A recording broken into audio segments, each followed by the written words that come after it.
I used to think neighborhood parties were magical, especially first birthdays in a place like Sunnyvale Estates. There's something so pure about watching your toddler blow out a candle surrounded by neighbors who claim to love community spirit. That day, Liam's birthday, I wanted everything to be perfect. I spent weeks planning it despite the endless HOA rules. The backyard had soft blue balloons tied to every chair, white picnic blankets for the kids, and a custom cake shaped like a lion, Liam's favorite stuffed animal. I was tired, but it was the good kind of tired. You know, the kind that comes from love and dodging violation notices. All I wanted was to see my little boy laugh. I didn't think the woman who ruled our homeowners association, the self-proclaimed guardian of standards, could destroy me in front of all those people. The sun was shining and soft music played in the background. Kids ran across the grass while their parents chatted over lemonade and barbecue. I'd spent the entire morning setting everything up with shaking hands and a smile that didn't quite reach my eyes, all while making sure the grass was exactly the HOA-mandated 2.25 inches. I measured it twice with a ruler, because Karen had fined me before for inconsistent lawn height. Karen Whitaker showed up early for once.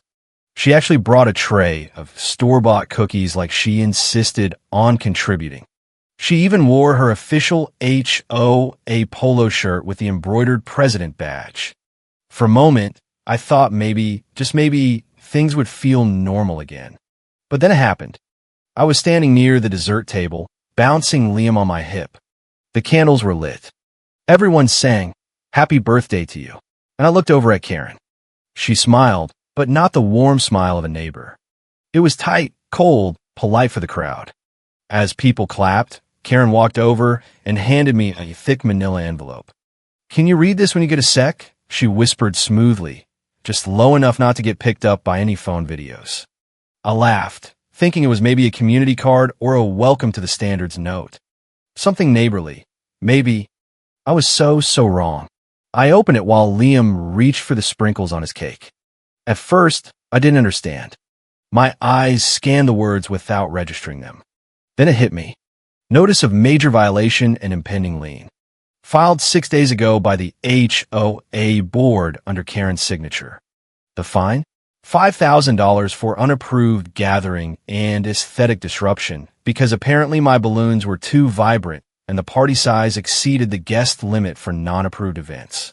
I felt my knees go weak like the ground slipped from under me. People were still clapping. Liam was giggling. And I was standing there holding our son with one arm and HOA violation papers in the other. Right there in front of family, friends, neighbors, and our baby. She served me violation papers at my son's first birthday party. Who does that? Who plans an attack like that in the name of community standards? I couldn't breathe. I couldn't even cry. Not in front of Liam. I just swallowed every ounce of pain like poison and forced a shaky smile. I looked at Karen and asked, "Now really?" She didn't say a word. Just turned around and started greeting guests like nothing happened, patting backs and reminding everyone how she keeps our property values high. Hey, if you've made it this deep into the story, let me pause just for a second to say thank you. This HOA drama only gets more intense from here. So, if you enjoy real stories filled with emotion, betrayal, and power, hit that like button, subscribe to the channel, and turn on notifications. Your support helps more than you know. The rest of the party was a blur. I went through the motions, passed the plates, wiped icing from Liam's cheeks, smiled for pictures. But inside, I was breaking. People laughed and joked around me. But I wasn't there anymore. I was somewhere else, floating above, watching this version of me pretending to be okay. Every time I looked at Karen, I wondered how long had she planned this? Why today? Why like this? I had so many questions. But the worst part was how normal she acted after handing me that envelope, like I should just read it between cutting the cake and serving ice cream. Like it was just another item on my to-do list. That moment didn't just ruin the party. It broke something in me I thought could never be touched. But what Karen didn't know was that something else had already begun. My silence. It wasn't weakness. It was the beginning of something she'd never see coming. Before I became the mom who got served a $5,000 HOA fine at her son's first birthday party, I was just a girl who fell in love with a quiet suburban dream. My husband Mark and I bought our perfect little house in Sunnyvale Estates right after our wedding. The first time we met Karen, she was all smiles at the welcome meeting, clipboard in hand, telling us how the covenants protected everyone's investment. Back then, she was warm. She laughed with her whole body. She held doors for new residents, remembered the names of our kids-to-be, and left polite notes on mailboxes like some neighborhood fairy godmother.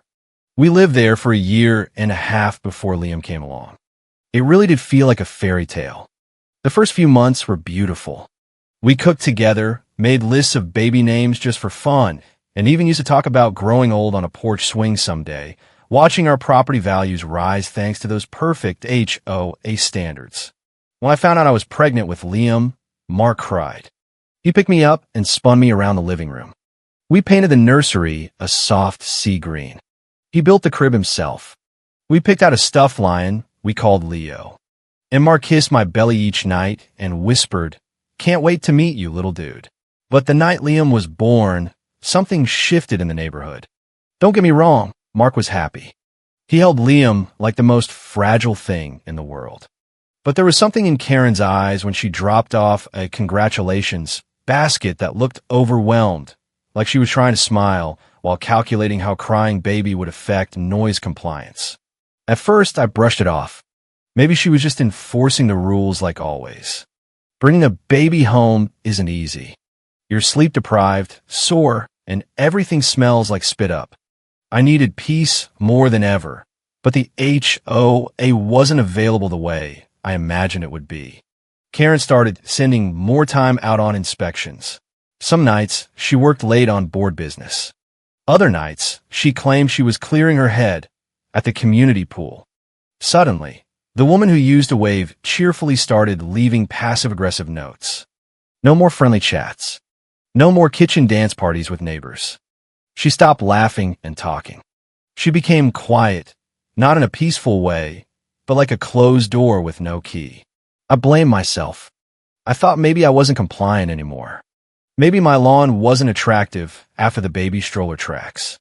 Maybe I was too emotional, too tired, too something. So I tried harder. I mowed at dawn on random Tuesdays. I cooked neighborhood potlucks, even when I could barely keep my eyes open. I laughed at Karen's dry jokes about proper flag etiquette. I told myself, it's just a phase. She's stressed. It'll pass. But it didn't. Every time I asked what the latest notice was about, she said, "Nothing. You're imagining things." Or, "Could you not start drama right now?" And the worst one was the silence. Those empty stares during block parties. The way she scrolled through her violation log while I cleaned bottles and rocked Liam alone. I started to feel invisible in my own neighborhood.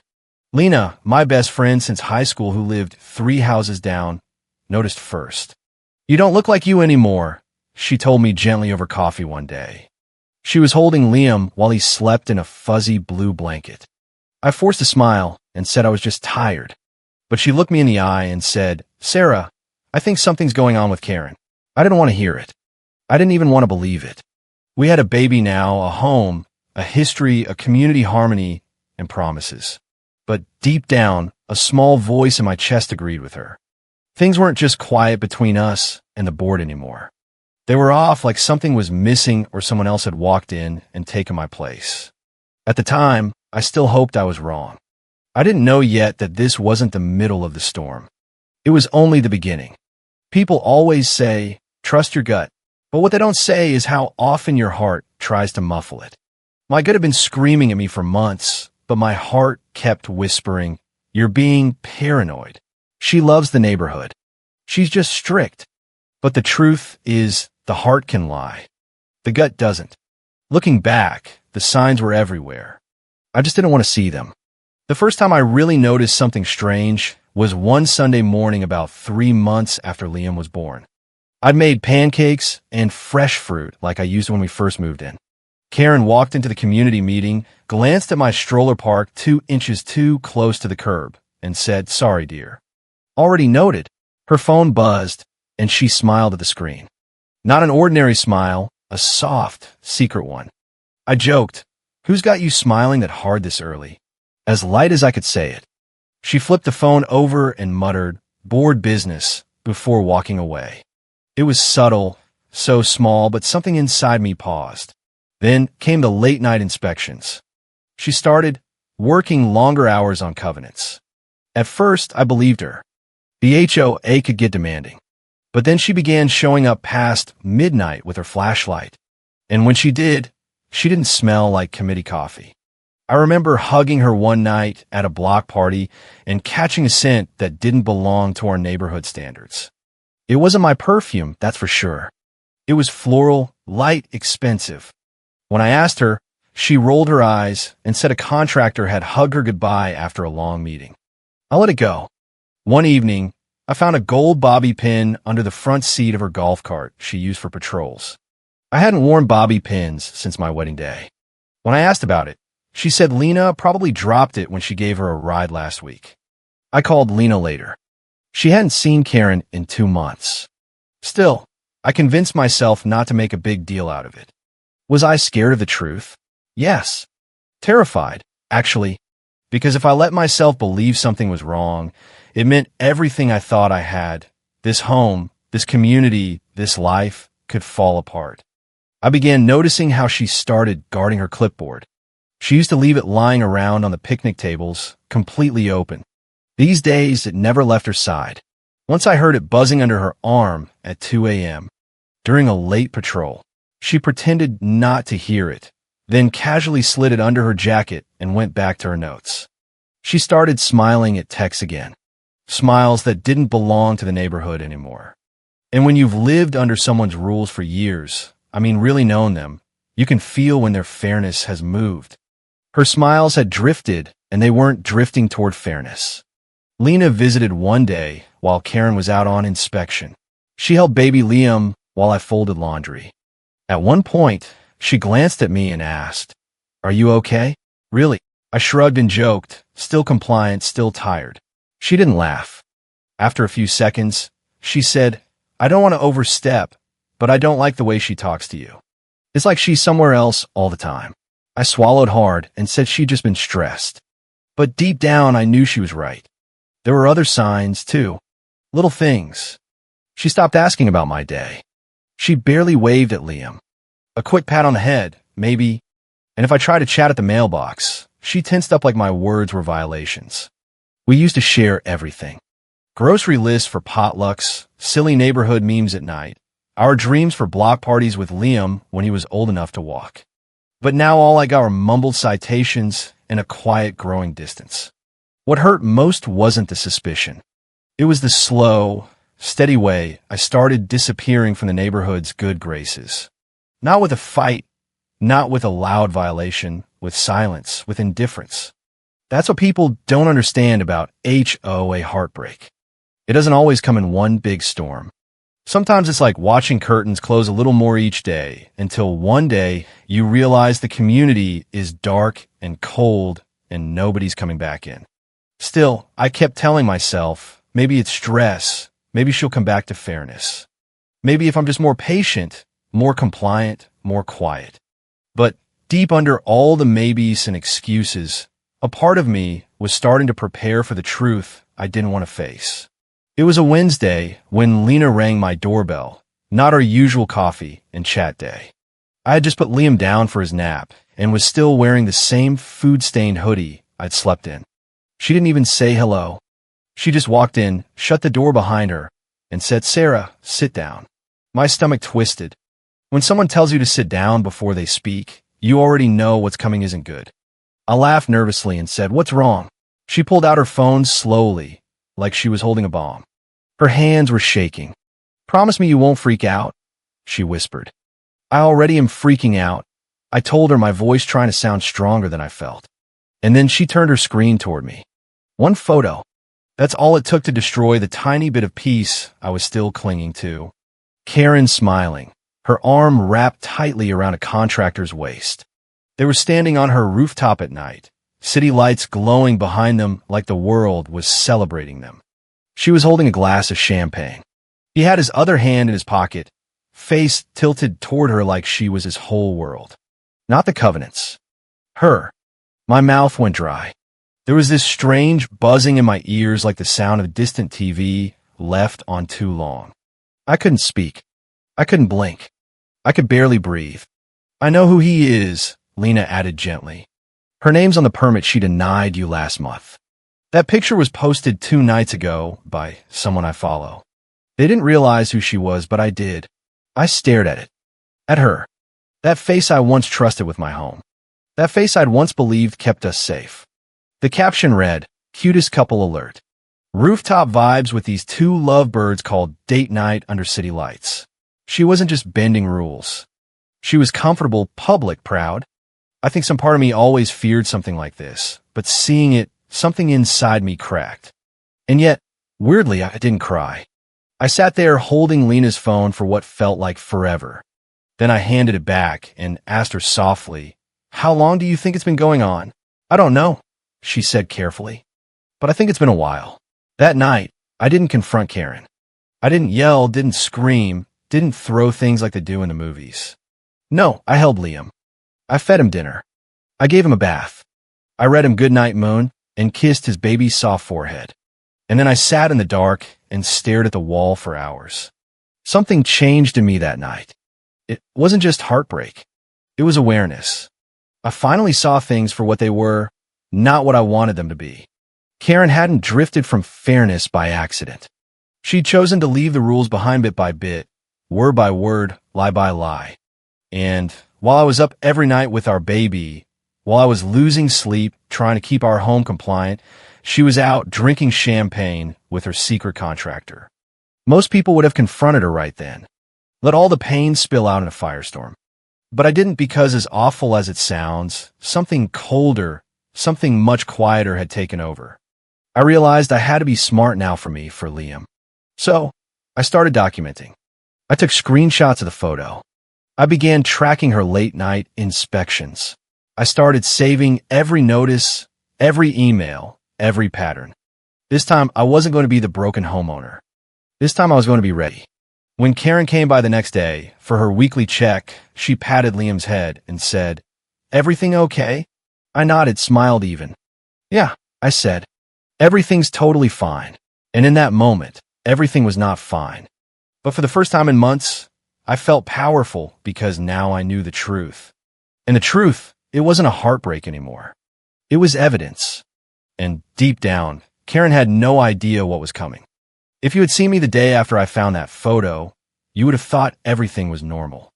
I still made coffee, still dressed Liam in his little onesies, still waved at Karen when she left for one of her mysterious late meetings. But inside me, something had flipped.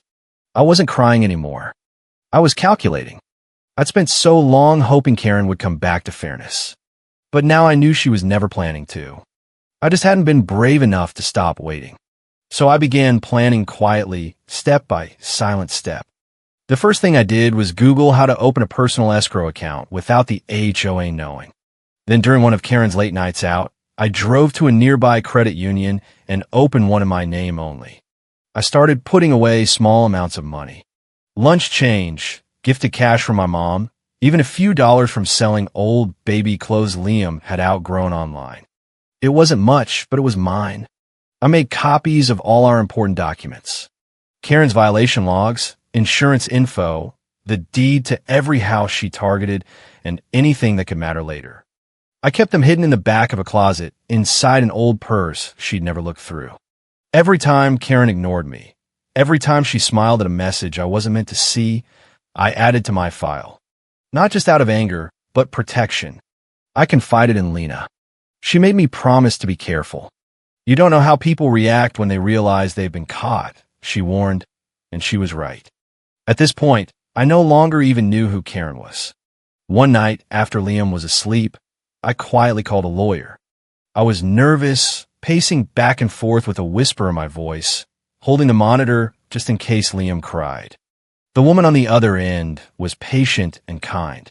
She talked me through every step, and I found myself taking deep breaths, letting her words soak in. For the first time since things had fallen apart, I felt like I had some control. I wasn't a helpless homeowner anymore. I was a mother building a way out for her and her child. And then there was my mom. She visited one evening to help me sort baby clothes. We were folding Liam's little socks when she paused and looked at me. "You've stopped laughing," she said gently. I looked at her, eyes watery but firm. "I'm just tired," I replied. My favorite excuse these days. She didn't push. Instead, she reached over, tucked my hair behind my ear like she used to when I was little, and said, "You're stronger than you think, baby." And for some reason, that sentence stayed with me. Stronger than I think. I repeated it like a secret prayer every morning after that. I didn't raise my voice in the neighborhood. I didn't argue when Karen came by past midnight reeking of mint and someone else's perfume.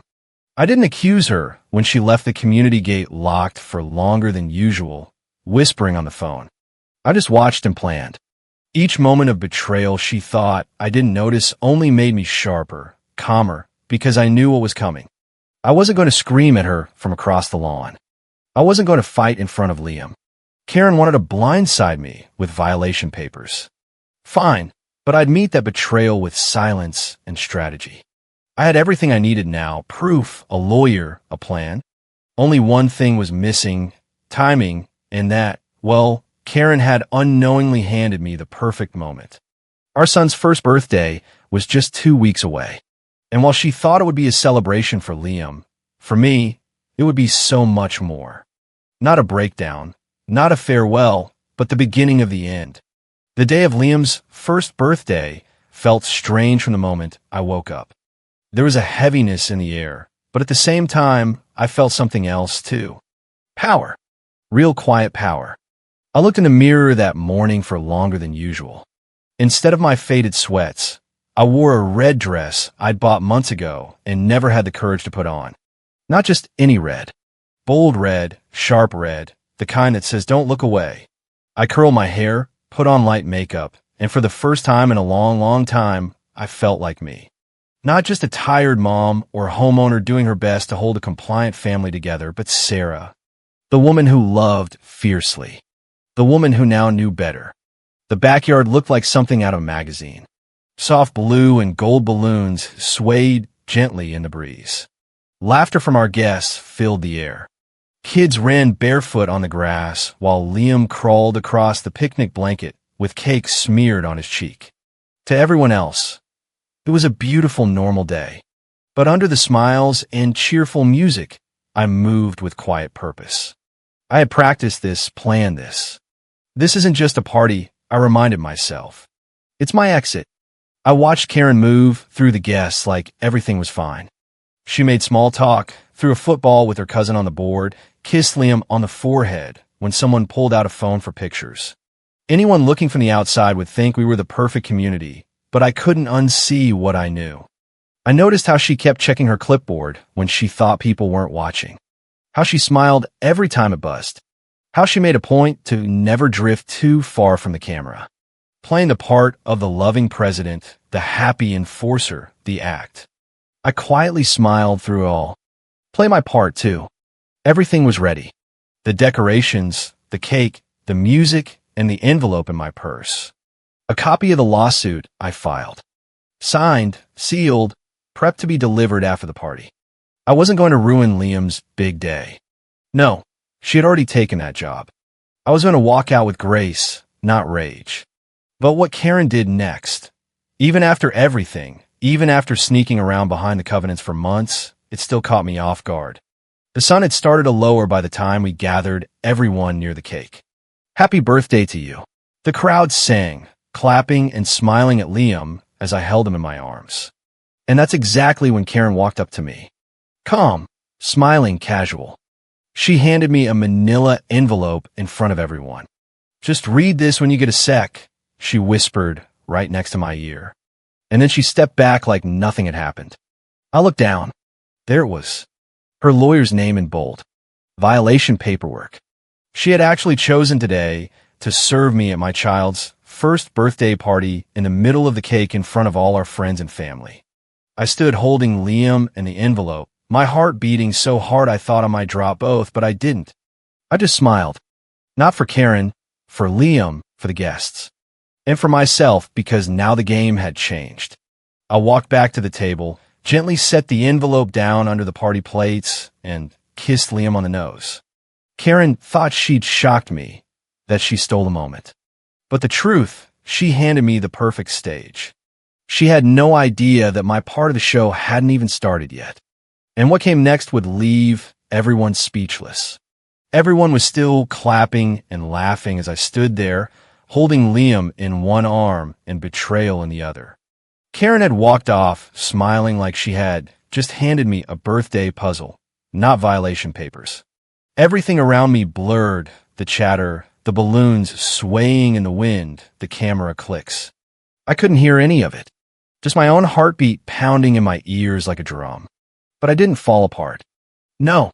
I fixed Liam's little crown, wiped icing from his nose, and gently passed him to my mom. Then I straightened my red dress because now was my turn. The guests were starting to gather near the shaded part of the backyard. Most were standing with plates in their hands, others still playing with their kids or browsing the dessert table. I took a deep breath. Then I picked up a glass of sparkling water, walked to the mic stand we had set up near the speakers for the birthday song, and tapped twice. The soft sound echoed across the yard. Heads turned, smiles paused. Even Karen looked surprised, her plastic cup suddenly frozen halfway to her mouth. I just want to say a few words. I began, smiling gently. It's been such a beautiful day. Thank you all for being here to celebrate Liam's first year of life. Everyone clapped. I waited, took another breath. When I was pregnant, I continued. I used to imagine what this day would look like. I wrote letters to Liam. I told him that no matter what happened in life, his community would always love and protect him, together or apart. That last word, apart, it sounded louder than the mic itself. People shifted, glances exchanged. Karen stood taller, her smile dropping just slightly. I let the silence hang. I wanted them to feel it, every word. And today I went on. I found myself holding our son in one arm and violation papers in the other. Gasps, whispers, even a few hands-covered mouths. I saw my aunt look at Karen with a face full of confusion. My cousin dropped her fork. Karen, she didn't move, didn't blink, but her jaw clenched. I wasn't going to say anything today, I said, keeping my voice as calm as ever. But then life gave me the microphone. I glanced at Karen straight in the eyes. For a second, I saw panic flicker there. Not loud panic, silent, controlled, dangerous panic. The kind that comes when you realize the person you underestimated isn't playing anymore. And since this moment has already been turned into a legal event, I continued, lifting the envelope slightly. I might as well share something of my own. Karen's fingers tightened around the plastic cup. She was holding her breath now. I knew it. I smiled again so gently. As of last week, I also filed for a lawsuit against the HOA and its president. This time the reaction wasn't just shock. It was pure silence. So quiet I could hear the breeze rustle the paper streamers above the cake table. But unlike Karen's version, I added, mine comes with something extra. Full documentation, photos, records of the late-night inspections, the calls, the contractor, the unpermitted rooftop additions on her own house that she denied everyone else. Collective gasps. Lena looked down. She already knew. My mom simply closed her eyes. Karen. Well, she was no longer smiling. She opened her mouth slightly, maybe to stop me, but it was too late. This was my moment now. I ended it simply. I built this day for Liam. But what I'm building now is a life where he sees his mom choose herself again. I tilted my glass toward the sky. Happy birthday, baby boy. Let's begin again. I stepped away from the mic, and just like that, everything changed. The silence after my announcement was louder than any words I could have said. As I stepped down from the mic, I could feel the air shift. The laughter had vanished. The buzz of casual chatter was gone. Now there was only stillness, raw and uncomfortable. People didn't know where to look. At me, standing in my red dress, head high and unshaken. At Karen, standing frozen, a half-finished smile still painted on her face like it forgot it wasn't needed anymore. No one clapped. They just stood there waiting, watching, wondering. Karen took a step forward. Her face had gone pale like all the blood had emptied from it. "Sarah, can we talk?" she said under her breath, trying to stay calm. Keep the air casual as if none of this had just happened. I looked at her carefully, slow and sure. "Talk. Now," I asked. She blinked fast and glanced around. Our friends, family, coworkers, most of whom had no idea what had been going on, were now staring, pretending not to, but failing miserably. She leaned in closer.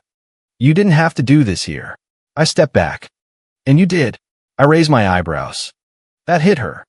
She didn't answer. I could feel tears stinging at the edges of my eyes, but not from sadness anymore. From something else, relief. That weight I'd carried for so long, pretending everything was okay, had finally fallen off my shoulders. Now everyone knew, and I didn't have to protect her lies anymore. I walked toward the table, picked up the envelope she'd given me, and gently laid it down next to the one I'd already prepared. Side by side, two truths, two choices, one coward's plan, and one woman's rise. My mom came over holding Liam, her eyes glossy but proud. She didn't say anything. She didn't need to. She just placed her hand on mine, and I knew she had my back like always. Lena stood nearby, her arms crossed, eyes locked on Karen as if daring her to make a scene. But she didn't.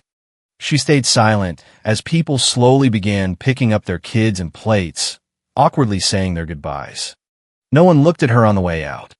Not directly, not anymore.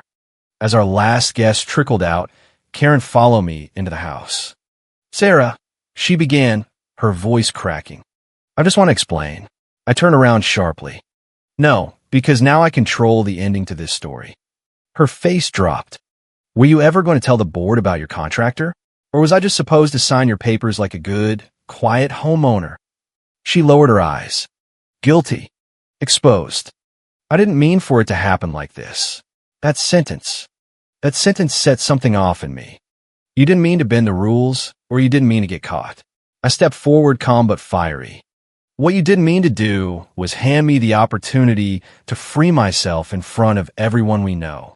She didn't respond. She couldn't because she knew. She knew I was no longer the tired, silent version of myself. I was someone else now, and I had built this moment with my own two hands. Later that night, after everyone was gone, I packed a small bag with Liam's things and left with my mom. We drove to her house in silence, Liam asleep in his car seat, the moonlight pouring across his cheeks. I looked at him, my son, my joy, my future, and I whispered, "We're going to be okay now." Because we were. The old me would have stayed, would have begged, would have tried harder to hold something that was already broken. But not anymore. She handed me violation papers, thinking she had ended the story. But what she really did was give me the pen, and I finished it myself. The weeks that followed were a whirlwind of sweet, satisfying chaos. The State Oversight Board opened an investigation faster than Karen could say covenants. Neighbors who'd stayed silent for years suddenly came forward with their own stories. Unpermitted pools, selective fines, the contractor who got every job while the rest of us waited months. Property values? They actually rose once the truth came out. Karen lost her presidency in a landslide recall vote. The last I heard, she was packing up her clipboard and moving to a condo downtown where nobody cares about grass height. As for me, I dropped the lawsuit after the HOA settled quietly.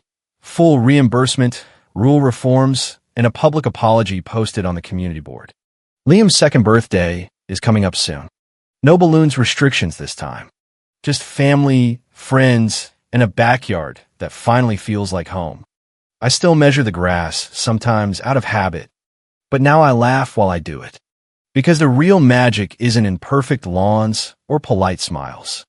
It's in the moment a quiet mom decides she's done being silenced. And when that happens, even the mightiest HOA Karen learns the hardest lesson of all.